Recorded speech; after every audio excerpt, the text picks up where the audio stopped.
সংঘর্ষপ্রবণ এলাকা। আসলে আমাদের সাঁওতাল যারা বসবাস করি, আমাদের শতকরা 98% লোক অত্যন্ত ভালো দিনে, কিন্তু বাকি যে 2% লোক আছে যারা আমরা গ্রাম্য দলপক্ষের সাথে জড়িত, এই আমাদের সুবিধার স্বার্থে আমরা এই 98% লোকগুলোকে বিপদের সম্মুখীন তুলে দিই। কারণ সংঘর্ষ বাঁধলে আমাদের মতো যারা এলাকায় নেতৃত্ব দেয়, আমাদের ইনকাম সোর্স বাড়ে।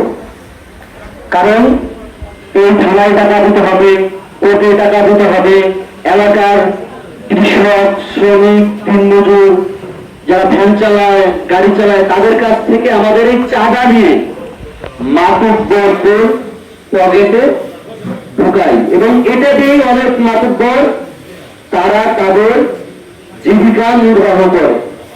আমি পুলিশ প্রশাসনকে অনুরোধ করব, যদি আমরা এই মাতব্বরি প্রথা এইখান থেকে বের হয়ে না আসতে পারি, তাহলে সংঘর্ষ নিরসনের কোন সুযোগ থাকবে বলে আমার কাছে মনে হয় না।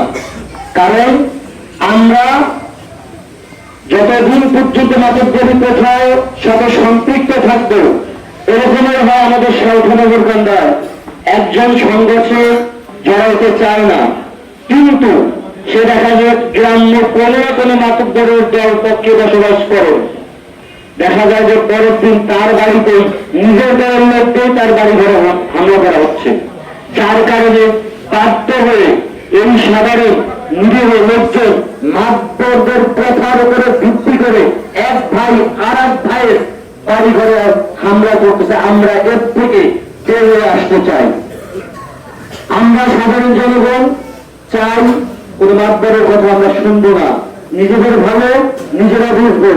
এবং আমি সাধারণ পুলিশ প্রশাসনকে আরেকটা অনুরোধ জানাবো, আমাদের যে প্রত্যেকটা হাই স্কুল আছে, এই স্কুলে যে এই সংঘর্ষের কুফল কি, এইগুলো যদি আপনারা আপনাদের মতো করে বলেন, তাহলে এই বাচ্চাদেরকে যদি মোটিফাই করা যায়, তাহলে সংঘর্ষ আমার মনে হয় আর একটু কম হবে।